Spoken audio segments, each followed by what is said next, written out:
Every single time you stream a movie, pop on a video call, or just mindlessly scroll your feed, you're plugging into a data center somewhere out there in the world. We just expect them to work, right? Flawlessly. But what does reliable even mean in this context? It's this absolutely critical part of our digital lives that, honestly, most of us don't really get. So let's pull back the curtain and decode what actually keeps our digital world up and running. I'm sure you've seen this number tossed around before, right?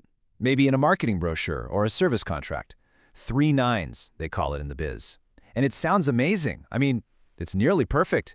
But what if I told you that nearly perfect number could still mean your entire business goes offline for a full workday? Let's dig into what that percentage is actually hiding. Yep, almost 9 hours. 99.9% uptime still allows for nearly a full 9 hours of a complete outage over the course of a year. Now, for a mission-critical business, that could be absolutely catastrophic.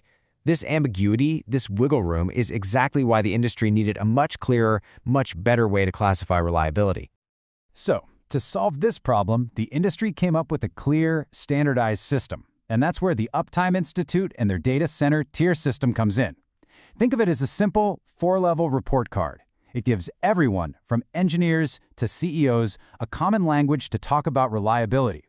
It gets us away from those vague percentages and into what a data center can actually do. So let's start climbing this reliability staircase, shall we? We'll begin with the first 2 levels, tiers I and II. You can think of these as the foundational tiers. They're designed for organizations where, a little bit of downtime is okay, and keeping costs down is a really big deal. Right at the bottom of our staircase, we've got Tier 1. The promise here is 99.671% uptime. Okay, but what does that mean in the real world? Well, it translates to a potential 28.8 hours of downtime a year. That's more than a full day where your entire system could just be offline. So what does a Tier 1 setup actually look like? Think simplicity, maybe even too simple.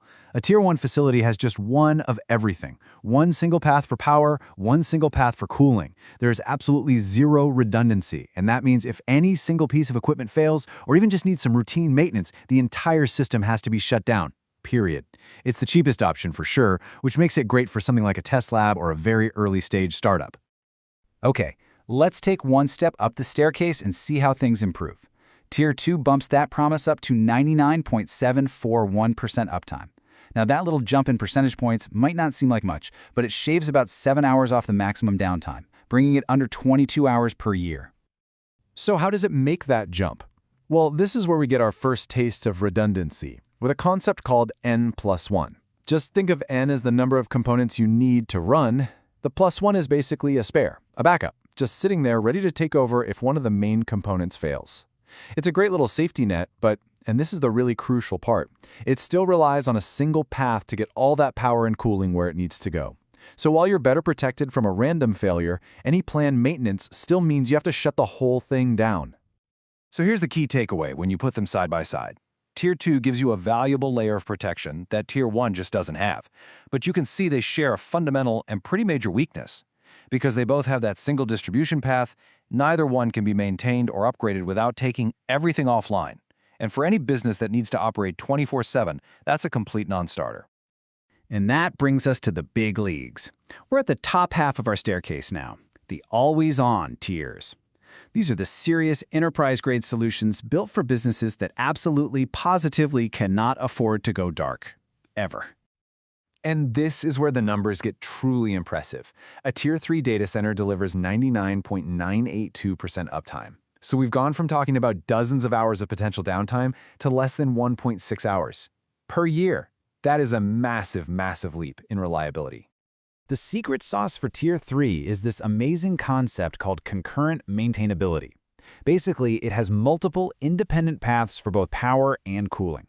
This means an engineer can literally shut down an entire distribution line for maintenance or an upgrade, while a redundant path just seamlessly keeps everything online.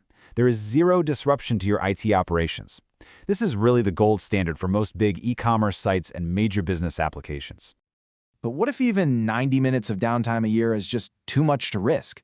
Well, for the most critical operations on the planet, there's Tier 4. This is the absolute peak, promising an astonishing 99.995% uptime. That translates to just over 26 minutes of potential downtime annually. Just wow.